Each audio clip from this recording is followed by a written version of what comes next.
ಈ ಆಟಗಳು ಹಣಕಾಸಿನ ಅಪಾಯ ಹೊಂದಿದ್ದು ವ್ಯಸನಕಾರಿಯಾಗಬಹುದು. ಜವಾಬ್ದಾರಿಯುತವಾಗಿ ಆಡಿ ಅಂತ ಇರುತ್ತೆ.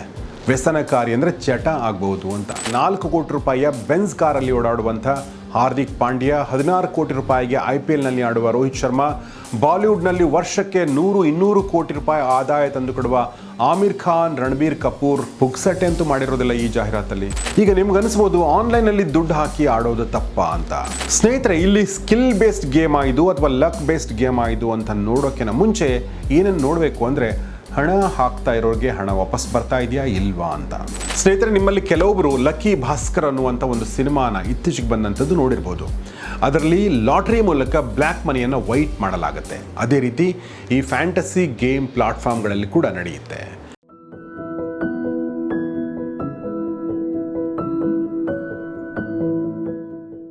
ಸ್ನೇಹಿತರೆ ನಮಸ್ಕಾರ. ಗೌರಿ ಶಕ್ಕಿ ಸ್ಟುಡಿಯೋ ಯೂಟ್ಯೂಬ್ ಚಾನಲ್ಗೆ ನಿಮಗೆಲ್ಲ ಆತ್ಮೀಯ ಸ್ವಾಗತ. ನಾನು ಗೌರಿ ಶಕ್ಕಿ. ಸ್ನೇಹಿತರೆ, ನಮ್ಮ ಗೌರಿ ಶಕ್ಕಿ ಸ್ಟುಡಿಯೋದಲ್ಲಿ ಮಹಾಭಾರತ ನೋಡ್ತಾ ಇದ್ದೀರಾ ಅಂತ ಅನ್ಕೋತೀನಿ. ಮಹಾಭಾರತ ಅಂದ ತಕ್ಷಣ ನಮಗೆ ಒಂದಷ್ಟು ಪ್ರಸಂಗಗಳು ನೆನಪಿಗೆ ಬರ್ತಾವಲ್ಲ. ಅದರಲ್ಲಿ ಒಂದು ಬಹಳ ಮುಖ್ಯವಾದ ಪ್ರಸಂಗ ಅಂದರೆ ಜೂಜಿನ ಪ್ರಸಂಗ, ಪಗಡೆ ಆಟದ ಪ್ರಸಂಗ. ಧರ್ಮರಾಜ ಪಗಡೆ ಆಟದಲ್ಲಿ ತನ್ನನ್ನು ಕಳ್ಕೊಂಡು ತನ್ನ ಸೋದರನೂ ದಾಸಕ್ಕೆ ಈಡು ಮಾಡಿ ದ್ರೌಪದಿಯನ್ನೂ ಕಳ್ಕೊಂಡು ಕಾಡಿಗೆ ಹೋಗುವಂತಹ ಒಂದು ಅತ್ಯಂತ ಅಪಮಾನಕರ ಪ್ರಸಂಗ ನಿಮಗೆಲ್ಲ ಗೊತ್ತಿರುತ್ತೆ. ಅದು ಎಂಥ ಅವಮಾನಕರ ಅಂತಂದ್ರೆ, ಆತ ತನ್ನನ್ನು ತಾನು ಸೇಲ್ ಮಾಡ್ಕೊಳ್ಳೋದಲ್ಲದೆ, ಗುಲಾಮನಾಗೋದಲ್ಲದೆ ದ್ರೌಪದಿಯನ್ನು ಕೂಡ ಪಣಕ್ಕಿಡ್ತಾನೆ. ಇದಕ್ಕಿಂತ ದೊಡ್ಡ ಅವಮಾನ ಪ್ರಾಯಶಃ ಒಬ್ಬ ವ್ಯಕ್ತಿಗೆ ಆಗಕ್ಕೆ ಸಾಧ್ಯನೇ ಇಲ್ಲ ಅನ್ಸುತ್ತೆ. ಅಂದ್ರೆ ಜೂಜಿನಿಂದ ಆಗುವ ಅನಾಹುತ ಏನು ಅನ್ನೋದು ಮಹಾಭಾರತ ನಮಗೆ 5000 ವರ್ಷಗಳ ಹಿಂದಿನ ತೋರಿಸಿದೆ ಅಂತ ನಮಗೆಲ್ಲ ಗೊತ್ತಿದೆ ಅಲ್ವಾ.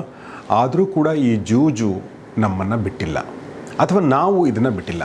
ಆಗಿನ ಕಾಲದಲ್ಲಿ ಪಗಡೆ ಆಟ, ಈಗ ಏನಿದೆ ಅಂದರೆ ಅದು ಆನ್ಲೈನ್ ಜೂಜು. ಇದರ ಹಾವಳಿ ಎಷ್ಟಾಗಿತ್ತು ಅನ್ನೋದು ನಿಮಗೆ ಗೊತ್ತು. ಅಂದರೆ ಎಷ್ಟು ಜನ ಇದಕ್ಕೆ ಅಡಿಕ್ಟ್ ಆಗಿದ್ದಾರೆ, ಎಷ್ಟು ಜನ ಇದರಿಂದ ತೊಂದರೆ ಅನುಭವಿಸಿದ್ದಾರೆ, ಎಷ್ಟು ಜನ ಇದರಿಂದ ಸಾವಿಗೀಡಾಗಿದ್ದಾರೆ, ಇದೆಲ್ಲವೂ ಕೂಡ ನೀವು ಗಮನಿಸ್ತಾ ಇರ್ಬೋದು. ಆದರೆ ಅದಕ್ಕೆ ತಡೆ ಬಿದ್ದುದು ಯಾವಾಗ ಅಂದರೆ ಇದೇ ಆಗಸ್ಟ್ 22ನೇ ತಾರೀಕಿನಂದು ಕೇಂದ್ರ ಸರ್ಕಾರ ಒಂದು ಶಾಕಿಂಗ್ ನ್ಯೂಸನ್ನು ಕೊಟ್ಟಿತ್ತು. ಕೆಲವೊಬ್ಬರಿಗೆ ಶಾಕ್ ಆದರೆ ಬಹಳಷ್ಟು ಜನರಿಗೆ ಇದು ನಿರಾಳತೆಯನ್ನು ತಂದಿತ್ತು. ಯಾಕೆಂದರೆ ಅವತ್ತು ಭಾರತದ ಸರ್ಕಾರ ಒಂದು ಹೆಡ್ ಶಾಟ್ ಕೊಟ್ಟಿತ್ತು. ನ್ಯೂಸ್ ಚಾನಲ್ಗಳಲ್ಲಿ ಬಂದ ಸುದ್ದಿ ಎಲ್ಲರ ನಿದ್ದೆಗೆಡಿಸಿತ್ತು. ಅದು ಬಿಲ್ ಯಾವುದು ಅಂದರೆ the promotion and regulation of online gaming bill 2025. Ban on real money online games shakes up the entire industry. Indian parliament bans vast online gambling industry. ಹೀಗೆ ಸಾಕಷ್ಟು ಬ್ರೇಕಿಂಗ್ ನ್ಯೂಸ್ಗಳು ಬಂದದ್ದು ನೀವು ಗಮನಿಸಿರಬಹುದು. ಇನ್ನು ಆನ್ಲೈನ್ ಆಟ ಆಡ್ತಿರೋರಿಗೆ, ಆನ್ಲೈನಲ್ಲಿ ಇರೋರಿಗೆ ಈ ಸುದ್ದಿ ಆತಂಕ, ಭಯ ಕೂಡ ಹುಟ್ಟಿಸಿತ್ತು. ಯಾಕೆಂದರೆ ಅವರ ಒಂದಷ್ಟು ಹಣ ಇನ್ನೂ ಈ ಗೇಮಿಂಗ್ ಅಕೌಂಟ್ಗಳಲ್ಲೇ ಬಿದ್ದಿತ್ತು. ಈಗ ನಿಮ್ಗನ್ನಿಸ್ಬೋದು ಆನ್ಲೈನಲ್ಲಿ ದುಡ್ಡು ಹಾಕಿ ಆಡೋದು ತಪ್ಪ ಅಂತ. ಅದು ಒಂದು ರೀತಿಯಿಂದ ಆಟ ಅಲ್ವಾ, ಆಟ ಅಂದರೆ ಮನರಂಜನೆ ಅಲ್ವಾ ಅಂತ ನಿಮಗೆ ಅನಿಸುವ ಸಾಧ್ಯತೆ ಇದೆ ಕೆಲವೊಬ್ಬರಿಗೆ ಮಾತ್ರ. ಆದರೆ ಇದಕ್ಕೆ ಉತ್ತರವಾಗಿ ನಿಮಗೆ ಕೆಲವೊಂದು ಸುದ್ದಿಗಳನ್ನ ಹೇಳ್ತೇನೆ. ಇದನ್ನು ನೋಡಿ ಅಥವಾ ಇದನ್ನು ಕೇಳಿ ಆಮೇಲೆ ನಿರ್ಧಾರವನ್ನು ಕೈಗೊಳ್ಳಿ. The new Indian express February 19, 2025ಕ್ಕೆ ಒಂದು ಸುದ್ದಿ ಬರುತ್ತೆ. ಬಹಳ ದೂರದ್ದಲ್ಲ, ಮೈಸೂರಿನ ರಾಮನಹಳ್ಳಿಯಲ್ಲಿ ನಡೆದಂಥ ಘಟನೆ ಇದು. ಜೋಶಿ ಆಂಟನಿ ತನ್ನ ಸೋದರಿ ಮೆರಿಶಿಲನ್ಗೆ ಸಾಲಗಾರರಿಂದ ಆಗುತ್ತಿದ್ದ ಹಿಂಸೆಯನ್ನು ಸಹಿಸಿಕೊಳ್ಳಲಾಗದೆ ರಾಮನಹಳ್ಳಿಯ ಸ್ಮಶಾನದ ಬಳಿ ಆತ್ಮಹತ್ಯೆ ಮಾಡಿಕೊಳ್ತಾರೆ. ಜೋಶಿ ಆಂಟನಿ ಈ ಆತ್ಮಹತ್ಯೆಗೆ ಮುನ್ನ ಅವರೊಂದು ವಿಡಿಯೋ ರೆಕಾರ್ಡ್ ಮಾಡ್ತಾರೆ.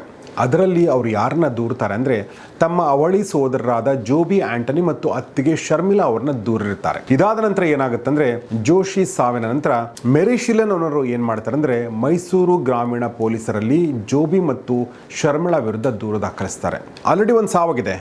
ಮೆರಿಶಿಲನ್ ಅಂದರೆ ಯಾರ ಪರವಾಗಿ ದೂರು ಕೊಟ್ಟಿರ್ತಾರೋ ಅವರು ಮತ್ತೊಂದು ದೂರು ಕೊಡ್ತಾರೆ ಜೋಬಿ ಮತ್ತು ಶರ್ಮಿಳಾ ವಿರುದ್ಧ.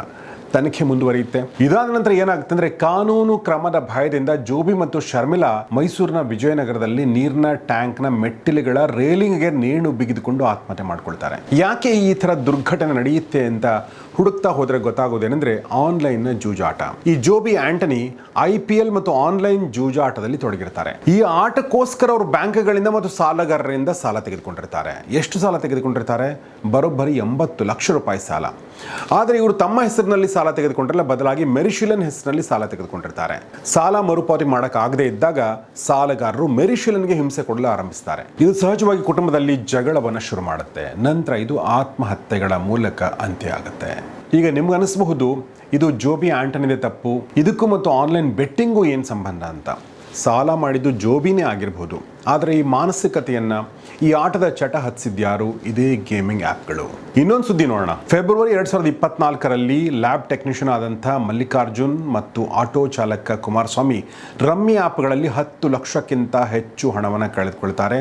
ಸಾಲಗಾರನ ಎದುರಿಸಲಾಗದೆ ಆತ್ಮಹತ್ಯೆ ಮಾಡಿಕೊಳ್ತಾರೆ. 2024ರ ಆಗಸ್ಟ್ ತಿಂಗಳಲ್ಲಿ ಹಾಸನ ಜಿಲ್ಲೆಯಲ್ಲಿ ಟ್ರಾವೆಲ್ ಏಜೆಂಟ್ ಆಗಿದ್ದ ಶ್ರೀನಿವಾಸ್ ತನ್ನ ಪತ್ನಿ ಮತ್ತು 11 ವರ್ಷದ ಮಗಳೊಂದಿಗೆ 15 ಲಕ್ಷ ಸಾಲ ಮಾಡಿದ ನಂತರ ಹೇಮಾವತಿ ಕಾಲುವೆಗೆ ಜಿಗಿದು ಆತ್ಮಹತ್ಯೆ ಮಾಡಿಕೊಳ್ತಾರೆ. ಅದಕ್ಕೂ ಕೂಡ ಕಾರಣ ಇದುವೆ. ಹೀಗೆ ಇಂಥ ಘಟನೆಗಳು ಒಂದಕ್ಕೊಂದು ಸೇರ್ತಾನೆ ಹೋಗ್ತಾ ಇವೆ. ಕೇವಲ ಕರ್ನಾಟಕದಲ್ಲಿ 2023ರಿಂದ 25ರ ತನಕ ಒಟ್ಟು 18 ಸಾವುಗಳು ಈ ಬೆಟ್ಟಿಂಗ್ ಗೇಮ್ಗಳಿಂದನೇ ಸಂಭವಿಸಿವೆ. ಲೇಟೆಸ್ಟ್ ರಿಪೋರ್ಟ್ ನೋಡೋದಾದರೆ ಪೊಲೀಸ್ ದಾಖಲೆಗಳ ಪ್ರಕಾರವೇ ಕಳೆದ 31 ತಿಂಗಳಲ್ಲಿ 32 ಆತ್ಮಹತ್ಯೆಗಳು ಈ ಆನ್ಲೈನ್ ಬೆಟ್ಟಿಂಗಿಂದ ಸಂಭವಿಸಿವೆ. ಸರ್ಕಾರವೇ ಹೇಳಿರೋ ಪ್ರಕಾರ ಭಾರತೀಯರು ಈ ಆನ್ಲೈನ್ ಗೇಮಿಂಗ್ಗಳಲ್ಲಿ ಪ್ರತಿ ವರ್ಷ ಕಳೆದುಕೊಳ್ಳುತ್ತಿರುವ ಹಣ ಎಷ್ಟು ಗೊತ್ತಾ? 15,000 ಕೋಟಿ. ಇದಕ್ಕೆಲ್ಲ ಕಾರಣವಾಗುವಂಥ ಈ ಆ್ಯಪ್ಗಳು ಎಂಥವು?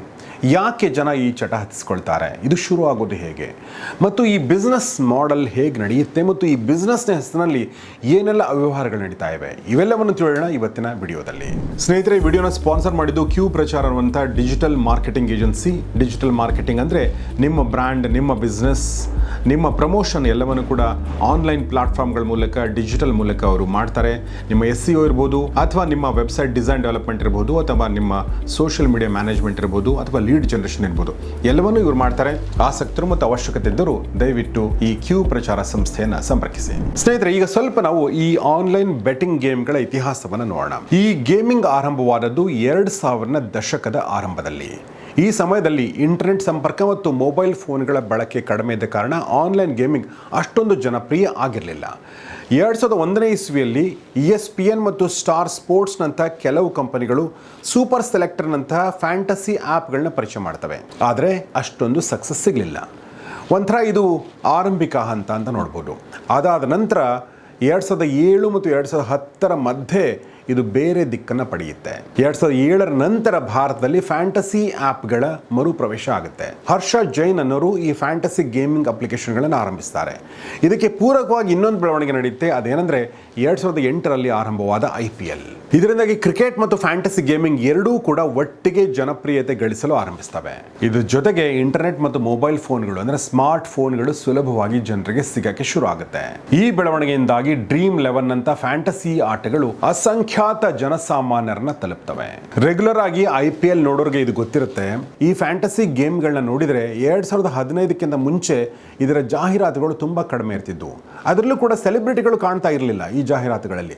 ಆದರೆ 2015 ನಂತರ ಬಹಳಷ್ಟು ಬದಲಾಗ್ತಾ ಹೋಗುತ್ತೆ. ಪ್ರತಿ ಓವರ್ ಮುಗಿದ ನಂತರ 2-3 ಜಾಹೀರಾತು ಇವ್ರದೇ ಇರುತ್ತೆ. ಅದರಲ್ಲೂ ಕೂಡ ಕ್ರಿಕೆಟ್ನ ದಿಗ್ಗಜರು, ನಾವು ರೋಲ್ ಮಾಡೆಲ್ ಅಂತ ಕರೆಯುವಂಥವ್ರು, ನಾವು ಐಡಲೈಸ್ ಮಾಡುವಂಥವ್ರು ಬಂದು 3 ಕೋಟಿ ಗೆಲ್ಲಿ, 4 ಕೋಟಿ ಗೆಲ್ಲಿ ಅಂತ ಪ್ರಚೋದನೆ ಕೊಡ್ತಾರೆ. ನಾವು ಈ ಕ್ರಿಕೆಟ್ ಆಟ ಆಡ್ತೀವಿ, ನೀವು ಫ್ಯಾಂಟಸಿ ಆ್ಯಪ್ನಲ್ಲಿ ಟೀಮ್ ಮಾಡಿ ಗೆಲ್ಲಿ ಅಂತ ಜನರನ್ನ ಪಾಪ ಕೂಪಕ್ಕೆ ತಳ್ಳೋದಕ್ಕೆ ಶುರು ಮಾಡ್ತಾರೆ. ಯಾಕೆ ಈ ರೀತಿ ಬದಲಾವಣೆ ಆಯಿತು? ಕೆಲವೇ ವರ್ಷಗಳಲ್ಲಿ ನಡೆದಂಥದ್ದು ಏನು? ಮೊದಲನೇ ಕಾರಣ ಸ್ಮಾರ್ಟ್ ಫೋನ್ನ ಕ್ರಾಂತಿ. ಎರಡನೇ ಕಾರಣ ಮೊಬೈಲ್ ಡೇಟಾ ದರಗಳು ಇಳಿಕೆಯಾದದ್ದು. ಇದರಿಂದಾಗಿ ಈ ಉದ್ಯಮ ದೊಡ್ಡ ಪ್ರಮಾಣದಲ್ಲಿ ಬೆಳೀತು. 2015-16ರಲ್ಲಿ ಜಿಯೋ ಬಂದಾಗ ಇಂಟರ್ನೆಟ್ ಫ್ರೀ ಅಂತ ಹೇಳುತ್ತೆ. ಹೀಗಾಗಿ ಜನ ಹೇಗೆ ಅದನ್ನ ಕ್ಯೂನಲ್ಲಿ ನಿಂತು ಸಿಮ್ ಖರೀದಿ ಮಾಡಿದ್ರು ಅನ್ನೋದನ್ನ ನೀವು ಗಮನಿಸಿರ್ತೀರಾ. ಹೀಗೆ ಈ ಇಂಟರ್ನೆಟ್ ಕ್ರಾಂತಿಯಿಂದಾಗಿ ವಿವಿಧ ಆನ್ಲೈನ್ ರಮ್ಮಿಗಳು, ಪೋಕರ್ಗಳು, ಇತರೆ ಆಟಗಳ ವೇದಿಕೆಗಳು ಹುಟ್ಟುಕೊಳ್ತವೆ. ಜನ ನೈಜ ಹಣವನ್ನು ಪಣಕ್ಕಿಟ್ಟು, ಅಂದ್ರೆ ರಿಯಲ್ ಹಣವನ್ನು ಪಣಕ್ಕಿಟ್ಟು ಆಟ ಆಡಲು ಆರಂಭಿಸ್ತಾರೆ. ಇದು ಆರ್ಥಿಕ ನಷ್ಟಗಳಿಗೆ, ಸಂಕಷ್ಟಗಳಿಗೆ, ಸಾವು ನೋವುಗಳಂತ ಗಂಭೀರ ಸಮಸ್ಯೆಗಳಿಗೆ ಕಾರಣ ಆಯಿತು. ಇನ್ನು ಈ ಫ್ಯಾಂಟಸಿ ಗೇಮ್ಗಳು ಎಷ್ಟೊಂದು ಲಾಭ ಪಡೆದಿರಬಹುದು ಅಂತ ಒಂದ್ಸಲ ಯೋಚನೆ ಮಾಡಿದ್ರೆ, ಲಾಸ್ಟ್ IPL ನಲ್ಲಿ ಒಂದು ಫ್ಯಾಂಟಸಿ ಗೇಮ್ನ ಜಾಹೀರಾತು ಬರುತ್ತೆ. ಈ ಜಾಹೀರಾತಿನಲ್ಲಿ ಯಾರು ಇರ್ತಾರೆ ಅಂದ್ರೆ, ಬಾಲಿವುಡ್ ಮತ್ತು ಕ್ರಿಕೆಟ್ನ ಇವತ್ತಿನ ಅತ್ಯಂತ ದೊಡ್ಡ ಸೆಲೆಬ್ರಿಟಿಗಳಿರ್ತಾರೆ. ಆಮಿರ್ ಖಾನ್, ರಣಬೀರ್ ಕಪೂರ್, ಹಾರ್ದಿಕ್ ಪಾಂಡ್ಯ, ರೋಹಿತ್ ಶರ್ಮಾ, ರಿಷಬ್ ಪಂತ್, ಮಾಧವನ್, ಅರ್ಬಾಜ್ ಖಾನ್, ಜಸ್ಪ್ರೀತ್ ಬೂಮ್ರಾ, ಹೀಗೆ ಹೆಸರು ಕೇಳಿದರೆ ರೋಮಾಂಚನ ಆಗಬೇಕು ಪಡ್ಡೆಗಳಿಗೆ. ಅಂಥ ಘಟಾನುಘಟಿ ಸೆಲೆಬ್ರಿಟಿಗಳು ಈ ಜಾಹೀರಾತಿನಲ್ಲಿದ್ದರು. ಸ್ನೇಹಿತರೆ, ಒಬ್ಬ ಇನ್ಸ್ಟಾಗ್ರಾಮ್ ಇನ್ಫ್ಲೂಯೆನ್ಸರ್ನ ತಗೋಬೇಕಾದ್ರೂ ಕೂಡ ಲಕ್ಷ ನೀವು ಸ್ಪೆಂಡ್ ಮಾಡಬೇಕು. ಒಬ್ಬ TV ಸ್ಟಾರ್ನ ತೆಗೆದುಕೊಳ್ಬೇಕಾದ್ರೆ ನೀವು ಇನ್ನಷ್ಟು ಲಕ್ಷಗಳನ್ನು ಕೊಡಬೇಕು. ನೀವು ಸಿನಿಮಾ ಸ್ಟಾರ್ನ ತಗೋಬೇಕಾದ್ರೆ ಕೋಟಿಗಟ್ಟಲೆ ಕೊಡಬೇಕಾಗತ್ತೆ. ಹೀಗಿರಬೇಕಾದ್ರೆ 4 ಕೋಟಿ ರೂಪಾಯಿಯ ಬೆನ್ಸ್ ಕಾರಲ್ಲಿ ಓಡಾಡುವಂಥ ಹಾರ್ದಿಕ್ ಪಾಂಡ್ಯ, 16 ಕೋಟಿ ರೂಪಾಯಿಗೆ IPL ನಲ್ಲಿ ಆಡುವ ರೋಹಿತ್ ಶರ್ಮಾ, ಬಾಲಿವುಡ್ನಲ್ಲಿ ವರ್ಷಕ್ಕೆ 100-200 ಕೋಟಿ ರೂಪಾಯಿ ಆದಾಯ ತಂದು ತಂದುಕೊಡುವ ಆಮಿರ್ ಖಾನ್, ರಣಬೀರ್ ಕಪೂರ್ ಪುಕ್ಸಟ್ಟೆ ಅಂತೂ ಮಾಡಿರೋದಿಲ್ಲ ಈ ಜಾಹೀರಾತಲ್ಲಿ. ಹಾಗಾದರೆ ಯೋಚನೆ ಮಾಡಿ, 2 ನಿಮಿಷದ ಈ ಜಾಹೀರಾತಿಗೆ ಈ ಫ್ಯಾಂಟಸಿ ಗೇಮ್ ಎಷ್ಟು ಕೋಟಿ ಹಣ ಸುರಿದಿರಬೇಕು ಅಂತ. ಹಾಗಾದರೆ ಅವರಿಗೆ ಬಂದಿರುವಂಥ ಲಾಭ ಎಷ್ಟಿರಬಹುದು ಈ ಕಂಪನಿಗಳಿಗೆ, ಅದನ್ನು ಕೂಡ ಯೋಚನೆ ಮಾಡಿ. ಇನ್ನೊಂದು ವಿಷಯ ಗೊತ್ತಾ ನಿಮಗೆ, ಈ ಜಾಹೀರಾತು ಬರುತ್ತೆ, ಅದ್ರ ಜೊತೆಗೆ ಅದರಲ್ಲಿ ಕೊನೆಯದಾಗಿ ಒಂದು ಮಾತು ಬರುತ್ತೆ. ಇದು ಹೇಗೆ ಅಂದರೆ, ಸಿಗರೆಟ್ ಪ್ಯಾಕ್ ಮೇಲೆ ಕಾಣುತ್ತಲ್ಲ, ಸಿಗರೆಟ್ ಸೇದುವುದು ನಿಮಗೆ ಕ್ಯಾನ್ಸರ್ಗೆ ಕಾರಣವಾಗಬಹುದು ಅಂತ. ಅದೇ ಥರ ಈ ಆಟಗಳು ಹಣಕಾಸಿನ ಅಪಾಯ ಹೊಂದಿದ್ದು ವ್ಯಸನಕಾರಿಯಾಗಬಹುದು, ಜವಾಬ್ದಾರಿಯುತವಾಗಿ ಆಡಿ ಅಂತ ಇರುತ್ತೆ.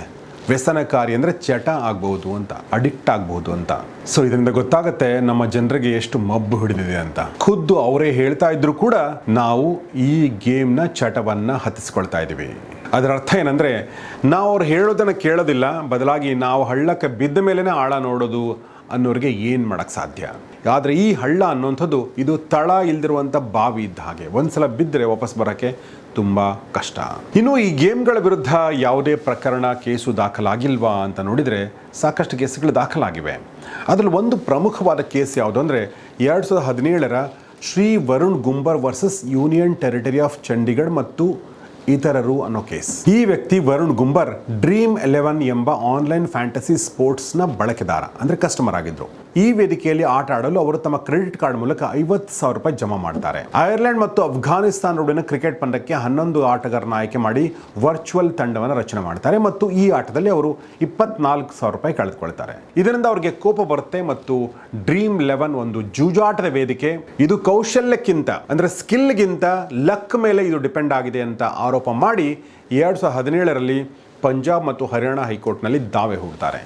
ಅಂದರೆ ಈ ಆಟ ಪಬ್ಲಿಕ್ ಗ್ಯಾಂಬ್ಲಿಂಗ್ ಆಕ್ಟ್ 1867 ಅಡಿಯಲ್ಲಿ ಜೂಜಾಟದ ವಿಭಾಗಕ್ಕೆ ಸೇರಿದ್ದು ಅಂತ ವಾದಿಸ್ತಾರೆ. ನಿಮ್ಗೆ ಗೊತ್ತಿರಬಹುದು, ಒಂದಷ್ಟು ಆಟಗಳನ್ನ ನಾವು ಸ್ಕಿಲ್ ಬೇಸ್ಡ್ ಅಂತ ಕರಿತೀವಿ, ಇನ್ನೊಂದಷ್ಟು ಆಟಗಳನ್ನ ಲಕ್ ಬೇಸ್ಡ್ ಅಂತ ಕರಿತೀವಿ. ಹಾಗಾದ್ರೆ ಈ ಪ್ರಕರಣದ ತೀರ್ಪು ಏನ್ ಬಂದಿರಬಹುದು? 2017ರ ಏಪ್ರಿಲ್ 18ರಂದು ಪಂಜಾಬ್ ಮತ್ತು ಹರಿಯಾಣ ಹೈಕೋರ್ಟ್ ತೀರ್ಪು ನೀಡುತ್ತೆ. ಈ ಡ್ರೀಮ್ 11 ಫ್ಯಾಂಟಸಿ ಸ್ಪೋರ್ಟ್ಸ್ ಆಟಗಳು ಕೌಶಲ್ಯ ಆಧಾರಿತವಾಗಿದ್ದು ಜೂಜಾಟದ ವಿಭಾಗಕ್ಕೆ ಸೇರಿಲ್ಲ. ಹೀಗಾಗಿ ಈ ಆಟಗಳು ಪಬ್ಲಿಕ್ ಗ್ಯಾಂಬ್ಲಿಂಗ್ ಆಕ್ಟ್ 1867ರ ಕಾಯ್ದೆಯಿಂದ ವಿನಾಯಿತಿ ಪಡಿತವೆ ಮತ್ತು ಭಾರತದ ಸಂವಿಧಾನದ ಆರ್ಟಿಕಲ್ 19 ಸೆಕ್ಷನ್ 1G ಅಡಿಯಲ್ಲಿ ವ್ಯಾಪಾರ ಚಟುವಟಿಕೆಯಾಗಿ ರಕ್ಷಣೆ ಪಡಿತವೆ ಅನ್ನೋ ಮಾತನ್ನು ಹೇಳುತ್ತೆ. ಇದರ ಅರ್ಥ ಏನು ಅಂತಂದರೆ, ಕೋರ್ಟ್ ಈ ಒಂದು ಗೇಮಿಂಗ್ ಪ್ಲಾಟ್ಫಾರ್ಮ್ಗಳ ಪರವಾಗಿಯೇ ತೀರ್ಪನ್ನು ನೀಡುತ್ತೆ. ಈ ತೀರ್ಪಿಗೆ ಕೋರ್ಟು ಕೆಲವು ಹಿಂದಿನ ತೀರ್ಪುಗಳನ್ನು ಕೂಡ ಉಲ್ಲೇಖ ಮಾಡುತ್ತೆ. ಉದಾಹರಣೆಗೆ doctor KR Lakshmanan versus state of Tamil Nadu 1996. ಈ ಕೇಸಲ್ಲಿ ಸುಪ್ರೀಂ ಕೋರ್ಟ್ ರೇಸ್ ಆಟವನ್ನ, ಕುದುರೆ ರೇಸ್ ಈ ಆಟವನ್ನ ಕೌಶಲ್ಯ ಆಧಾರಿತ ಚಟುವಟಿಕೆ ಅಂತ ಗುರುತಿಸಿತ್ತು. ಇದೇ ತತ್ವವನ್ನು ಈಗ ಫ್ಯಾಂಟಸಿ ಗೇಮ್ಗಳಿಗೂ ಕೂಡ ಅಪ್ಲೈ ಮಾಡಲಾಯಿತು. ಸ್ನೇಹಿತರೆ, ಇಲ್ಲಿ ಸ್ಕಿಲ್ ಬೇಸ್ಡ್ ಗೇಮ್ ಆಯಿತು ಅಥವಾ ಲಕ್ ಬೇಸ್ಡ್ ಗೇಮ್ ಆಯಿತು ಅಂತ ನೋಡೋಕ್ಕಿಂತ ಮುಂಚೆ ಏನನ್ನು ನೋಡಬೇಕು ಅಂದರೆ, ಹಣ ಹಾಕ್ತಾ ಇರೋರಿಗೆ ಹಣ ವಾಪಸ್ ಬರ್ತಾ ಇದೆಯಾ ಇಲ್ವಾ ಅಂತ, ಅಥವಾ ಹಣ ಹಾಕ್ತಾ ಇದ್ದಾರೆ ಅಥವಾ ಇಲ್ವಾ ಅಂತ, ಜೂಜು ನಡೀತಾ ಇದೆಯಾ ಅಥವಾ ಇಲ್ವಾ ಅಂತ ನೋಡ್ಬೇಕಲ್ವಾ. ಹೀಗಾಗಿ ಈ ತೀರ್ಪು ಒಂಥರ ನ್ಯಾಯ ಕೊಡ್ತಾ ಅಂದರೆ ಉತ್ತರ ಇಲ್ಲ. ಇನ್ನೊಂದ್ಸಲ ನಾವು ಅಂಕಿಅಂಶಗಳನ್ನ ಗಮನಿಸೋದಾದ್ರೆ, ಈ ತೀರ್ಪಿಂದ ಏನಾಯಿತು ಅನ್ನೋದನ್ನು ನೋಡೋದಾದ್ರೆ, ಡ್ರೀಮ್ 11, ಮೈ 11 ಸರ್ಕಲ್ ಮತ್ತು MPL ನಂಥ ವೇದಿಕೆಗಳು ತಮ್ಮ ಬಳಕೆದಾರ ಸಂಖ್ಯೆಯನ್ನು ಗಮನಾರ್ಹವಾಗಿ ಹೆಚ್ಚಿಸಿಕೊಳ್ತವೆ. ಎಷ್ಟು ಅಂದರೆ 2016ರಲ್ಲಿ 2 ದಶಲಕ್ಷ ಅಂದರೆ 20 ಲಕ್ಷ ಬಳಕೆದಾರರಿರ್ತಾರೆ. 2019ರ ವೇಳೆಗೆ ಈ ಸಂಖ್ಯೆ 90 ದಶಲಕ್ಷಕ್ಕೆ ಏರುತ್ತೆ.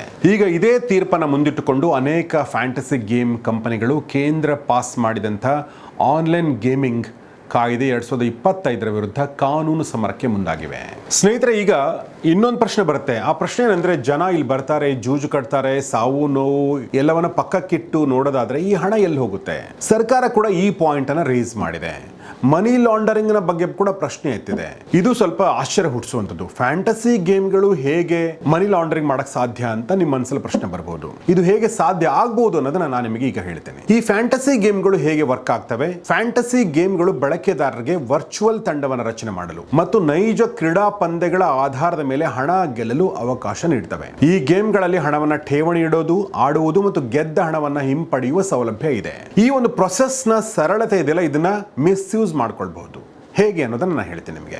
ಸ್ನೇಹಿತರೆ, ಯಾರು ಬೇಕಾದರೂ ತಮ್ಮ ಕಪ್ಪು ಹಣವನ್ನ ಅಂದ್ರೆ ತಮ್ಮ ಬ್ಲ್ಯಾಕ್ ಮನಿಯನ್ನ ಅಂದ್ರೆ ಅಫಿಷಿಯಲ್ ಆಗಿ ಗಳಿಸದೇ ಇರುವಂತಹ ಹಣವನ್ನ ಫ್ಯಾಂಟಸಿ ಗೇಮ್ ಖಾತೆಗೆ ಠೇವಣಿ ಮಾಡಬಹುದು. ಇದನ್ನು ಗೇಮ್ನ ಶುಲ್ಕ ಅಂತ ತೋರಿಸ್ಬೋದು. ಈ ಹಣವನ್ನು ಗೇಮ್ನಲ್ಲಿ ಆಡಿದ ನಂತರ ಅಕಸ್ಮಾತ್ ನೀವು ಗೆದ್ದ ಹಣವನ್ನು ಕಾನೂನುಬದ್ಧ ಗೆಲುವು ಅಂತ ತೋರಿಸಿ ಬ್ಯಾಂಕ್ ಖಾತೆಗೆ ವರ್ಗಾಯಿಸಬಹುದು. ಬ್ಲ್ಯಾಕ್ ಮನಿ ಏನಾಯಿತು, ವೈಟ್ ಮನಿ ಆಗುತ್ತೆ. ಅಂದರೆ ಅಕ್ರಮ ಹಣ ಕಾನೂನುಬದ್ಧವಾಗಿ ಗಳಿಸಿದ ಹಣದಂತೆ ಕಾಣುತ್ತೆ. ಅದು ಹೇಗೆ ಅಂದರೆ ಇನ್ನೂ ಕೆಲವು ಸಾಮಾನ್ಯ ವಿಧಾನಗಳಿವೆ. ಮೊದಲನೇದಾಗಿ ಮಲ್ಟಿಪಲ್ ಖಾತೆಗಳ ಬಳಕೆ ಮಾಡುವಂಥದ್ದು. ಓರ್ವ ವ್ಯಕ್ತಿ ಅಂದರೆ ಒಬ್ಬನೇ ವ್ಯಕ್ತಿ ಅನೇಕ ಫ್ಯಾಂಟಸಿ ಗೇಮ್ ಖಾತೆಗಳನ್ನ ರಚಿಸಿ ಅಕ್ರಮ ಹಣವನ್ನು ಈ ಖಾತೆಗಳಿಗೆ ವಿಭಾಗಿಸಿ ಠೇವಣಿ ಮಾಡಬಹುದು. ಈ ಖಾತೆಗಳಿಂದ ಆಟವಾಡಿ ಅಂದರೆ ಒಬ್ಬನೇ ವ್ಯಕ್ತಿ ಬೇರೆ ಬೇರೆ ಖಾತೆಗಳಿಂದ ಆಟ ಆಡಿ ಹಣವನ್ನ ಗೆಲುವಿನ ರೂಪದಲ್ಲಿ ವರ್ಗಾಯಿಸಬಹುದು. ಎರಡನೇದಾಗಿ ಒಳಗೊಳಗೆ ಒಪ್ಪಂದ ಮಾಡಿಕೊಳ್ಳೋದು. ಹೇಗೆ ಅಂದರೆ ಕೆಲವರು ತಮ್ಮ ಸ್ನೇಹಿತರ ಜೊತೆಗೆ ಒಪ್ಪಂದ ಮಾಡಿಕೊಂಡು ಒಬ್ಬರು ಗೆಲ್ಲೋ ಥರ ಮಾಡಿ ಆ ಹಣವನ್ನು ಒಬ್ಬರಿಂದ ಇನ್ನೊಬ್ಬರಿಗೆ ವರ್ಗಾಯಿಸಬಹುದು. ಇದರಿಂದ ಅಕ್ರಮ ಹಣ ಗೇಮ್ನಿಂದ ಗಳಿಸಿದ ಹಣ ಥರ ಕಾಣುತ್ತೆ. ಮೂರನೇದಾಗಿ ಲೆಸ್ ಕಂಟ್ರೋಲ್ಡ್ ಪ್ಲಾಟ್ಫಾರ್ಮ್ಸ್ಗಳು ಕೆಲವೊಂದಿವೆ. ಅಂದರೆ ಕಡಿಮೆ ಕಾನೂನು ನಿಯಂತ್ರಣ ಇರುವಂಥ ಪ್ಲಾಟ್ಫಾರ್ಮ್ಗಳು. ಇಂಥ ಪ್ಲಾಟ್ಫಾರ್ಮ್ಗಳಲ್ಲಿ KYC ಅಂದರೆ ಬಳಕೆದಾರರ ಗುರುತಿನ ಪರಿಶೀಲನೆ ದುರ್ಬಲ ಆಗಿರುತ್ತೆ. ಇದರಿಂದ ಅಕ್ರಮ ಹಣವನ್ನು ಸುಲಭವಾಗಿ ಠೇವಣಿ ಮಾಡಬಹುದು. ಇದು ನಿಮಗೆ ಅರ್ಥ ಆಗ್ತಾ ಇದೆ ಅಂತ ನಾನು ಭಾವಿಸ್ತೀನಿ. ಅರ್ಥ ಆಗಿಲ್ಲ ಅಂದರೆ ಒಂದು ಸಿಂಪಲ್ ಆಗಿರೋ ಉದಾಹರಣೆ ಕೊಡ್ತೀನಿ, ಕಂಪ್ಲೀಟ್ ಅರ್ಥ ಆಗುತ್ತೆ. ಈಗ ಉದಾಹರಣೆಗೆ ರಾಜು ಅನ್ನೊಬ್ಬ ವ್ಯಕ್ತಿಯ ಬಳಿ 20 ಲಕ್ಷ ಅಕ್ರಮ ಹಣ ಇದೆ ಅಂತ ಅನ್ಕೊಳ್ಳೋಣ. ಈ ಹಣವನ್ನು ಆತ ಕಾನೂನುಬದ್ಧ ಅಂತ ತೋರ್ಸಕ್ಕೆ ಏನು ಮಾಡ್ತಾನೆ ಅಂದರೆ ಒಂದು ಫ್ಯಾಂಟಸಿ ಗೇಮ್ನ ಪ್ಲಾಟ್ಫಾರ್ಮ್ನಲ್ಲಿ ಒಂದು ಪ್ಲಾನ್ ಮಾಡ್ತಾನೆ. ಅದು ಹೇಗೆ ಅಂದರೆ ರಾಜು ತನ್ನ ಹೆಸರಿನಲ್ಲಿ ಮತ್ತು ತನ್ನ ಸ್ನೇಹಿತರಾದ ಶ್ಯಾಮ್ ಮತ್ತು ರಮೇಶ್ ಅವರ ಗುರುತಿನ ಆಧಾರದ ಮೇಲೆ ಒಂದು ಫ್ಯಾಂಟಸಿ ಗೇಮ್ ಪ್ಲಾಟ್ಫಾರ್ಮ್ನಲ್ಲಿ 3 ಖಾತೆಗಳನ್ನ ತೆರಿತಾನೆ. ಈ ಖಾತೆಗಳಿಗೆ ಸರಿಯಾಗಿ ನಿಯಂತ್ರಣ ಮಾಡದಂಥ ಒಂದು ಪ್ಲಾಟ್ಫಾರ್ಮನ್ನು ಆಯ್ಕೆ ಮಾಡ್ಕೊಳ್ತಾನೆ. ಇಲ್ಲಿ ರಾಜು ತನ್ನ 20 ಲಕ್ಷ ಅಕ್ರಮ ಹಣವನ್ನು ವಿಭಾಗಿಸಿ ತನ್ನ ಖಾತೆಗೆ 8 ಲಕ್ಷ, ಶ್ಯಾಮ್ ಖಾತೆಗೆ 7 ಲಕ್ಷ ಮತ್ತು ರಮೇಶ್ ಖಾತೆಗೆ 5 ಲಕ್ಷ ಡೆಪಾಸಿಟ್ ಮಾಡ್ತಾನೆ. ಈ ಠೇವಣಿಗಳನ್ನು ಗೇಮ್ ಆಡಲು ಅಂತ ತೋರಿಸಲಾಗುತ್ತೆ. ಅಂದರೆ ಶ್ಯಾಮ್, ರಾಜು ಮತ್ತು ರಮೇಶ್ ಮಧ್ಯೆ ಒಂದು ಒಪ್ಪಂದ ಆಗಿದೆ. ಒಂದು ಫ್ಯಾಂಟಸಿ ಕ್ರಿಕೆಟ್ ಗೇಮ್ ಆ್ಯಪ್ನಲ್ಲಿ ರಾಜು ಉದ್ದೇಶಪೂರ್ವಕವಾಗಿ ತನ್ನ ತಂಡವನ್ನು ದುರ್ಬಲಗೊಳಿಸ್ತಾನೆ. ಆದರೆ ಶ್ಯಾಮ್ ಮತ್ತು ರಮೇಶ್ ತಮ್ಮ ತಂಡಗಳನ್ನು ಬಲಿಷ್ಠವಾಗಿಸ್ತಾರೆ. ಇದರಿಂದ ಶ್ಯಾಮ್ ಮತ್ತು ರಮೇಶ್ ಗೆಲುವಿನ ಹಣ ಪಡಿತಾರೆ. ಉದಾಹರಣೆಗೆ ಶ್ಯಾಮ್ 6 ಲಕ್ಷ ಮತ್ತು ರಮೇಶ್ 4 ಲಕ್ಷ ಗೆಲ್ತಾರೆ. ಗೆದ್ದ ಹಣವನ್ನು ಶ್ಯಾಮ್ ಮತ್ತು ರಮೇಶ್ ತಮ್ಮ ಬ್ಯಾಂಕ್ ಖಾತೆಗಳಿಗೆ ವರ್ಗಾಯಿಸ್ತಾರೆ. ಈ ಹಣವನ್ನು ಫ್ಯಾಂಟಸಿ ಗೇಮ್ನಿಂದ ಗಳಿಸಿದ ಕಾನೂನುಬದ್ಧ ಹಣ ಅಂತ ತೋರಿಸಲಾಗುತ್ತೆ. ಅದಾದ ನಂತರ ಏನ್ ಮಾಡ್ತಾರೆ ಅಂದ್ರೆ ಶ್ಯಾಮ್ ಮತ್ತು ರಮೇಶ್ ಈ ಹಣವನ್ನು ರಾಜುವಿಗೆ ವಾಪಸ್ ಕೊಡ್ತಾರೆ. ಹೀಗಾಗಿ ಈ ಹಣ ಕಾನೂನುಬದ್ಧ ಅಂತ ಕಾಣುತ್ತೆ. ಸ್ನೇಹಿತರೆ, ನಿಮ್ಮಲ್ಲಿ ಕೆಲವೊಬ್ಬರು ಲಕ್ಕಿ ಭಾಸ್ಕರ್ ಅನ್ನುವಂಥ ಒಂದು ಸಿನಿಮಾನ ಇತ್ತೀಚೆಗೆ ಬಂದಂಥದ್ದು ನೋಡಿರ್ಬೋದು. ಅದರಲ್ಲಿ ಲಾಟ್ರಿ ಮೂಲಕ ಬ್ಲ್ಯಾಕ್ ಮನಿಯನ್ನು ವೈಟ್ ಮಾಡಲಾಗುತ್ತೆ. ಅದೇ ರೀತಿ ಈ ಫ್ಯಾಂಟಸಿ ಗೇಮ್ ಪ್ಲಾಟ್ಫಾರ್ಮ್ಗಳಲ್ಲಿ ಕೂಡ ನಡೆಯುತ್ತೆ. ಈ ಬ್ಲ್ಯಾಕ್ ಅನ್ನು ವೈಟ್ ಮಾಡುವಂಥ ಈ ದಂಧೆ ನಿಲ್ಲಿಸೋಕೆ ಕೇಂದ್ರ ಸರ್ಕಾರ ಈ ಒಂದು promotion and regulation of online gaming bill 2025 ತಂದಿದೆ. ಈ ಕಾಯ್ದೆ ಆನ್ಲೈನ್ ರಿಯಲ್ ಮನಿ ಗೇಮ್ಗಳನ್ನು ಆಯೋಜನೆ ಮಾಡೋರಿಗೆ, ಜಾಹೀರಾತು ಮಾಡೋರಿಗೆ ಮತ್ತು ಹಣಕಾಸಿನ ವಹಿವಾಟುಗಳನ್ನು ಸುಗಮ ಮಾಡೋರಿಗೆ ಶಿಕ್ಷೆಯನ್ನು ವಿಧಿಸುತ್ತೆ. 3 ವರ್ಷದವರೆಗೆ ಜೈಲು ಶಿಕ್ಷೆ ಮತ್ತು ಅಥವಾ 1 ಕೋಟಿ ರೂಪಾಯಿವರೆಗೆ ದಂಡ, ಪುನರಾವರ್ತಿತ ಅಪರಾಧಿಗಳಿಗೆ 3 ರಿಂದ 5 ವರ್ಷಗಳವರೆಗೆ ಜೈಲು ಶಿಕ್ಷೆ ಮತ್ತು 2 ಕೋಟಿ ರೂಪಾಯಿವರೆಗೆ ದಂಡ ವಿಧಿಸಲು ಇದರಲ್ಲಿ ಅವಕಾಶ ಇದೆ. ಈ ಕಾಯ್ದೆ ಆನ್ಲೈನ್ ಬೆಟ್ಟಿಂಗ್ಗೆ ಸಂಬಂಧಪಟ್ಟ ಎಲ್ಲ ಜಾಹೀರಾತುಗಳನ್ನು ಮತ್ತು ಹಣಕಾಸಿನ ವಹಿವಾಟುಗಳನ್ನು ಸಂಪೂರ್ಣವಾಗಿ ನಿಷೇಧಿಸುತ್ತೆ. ಈಗ ಈ ಕಾನೂನಿನ ವಿರುದ್ಧ ಆನ್ಲೈನ್ ಗೇಮಿಂಗ್ ಪ್ಲಾಟ್ಫಾರ್ಮ್ಗಳು ಸುಪ್ರೀಂ ಕೋರ್ಟ್ಗೆ ಹೋಗಿವೆ. ಸ್ನೇಹಿತರೆ, ಈ ವಿಡಿಯೋ ಮುಗಿಸೋಕ್ಕಿಂತ ಮುಂಚೆ ಈ ಫ್ಯಾಂಟಸಿ ಗೇಮ್ ಪ್ಲಾಟ್ಫಾರ್ಮ್ಗಳಿಗೆ ಪರ್ಮಿಷನ್ ಯಾರು ಕೊಟ್ಟರು ಅನ್ನೋ ಪ್ರಶ್ನೆ ಬರುತ್ತೆ ಅಲ್ವಾ? ಯಾಕಂದರೆ ಯಾರೋ ಪರ್ಮಿಷನ್ ಕೊಟ್ಟ ಮೇಲೆ ತಾನೇ ಇವು ಶುರು ಆಗಿರಬೇಕು.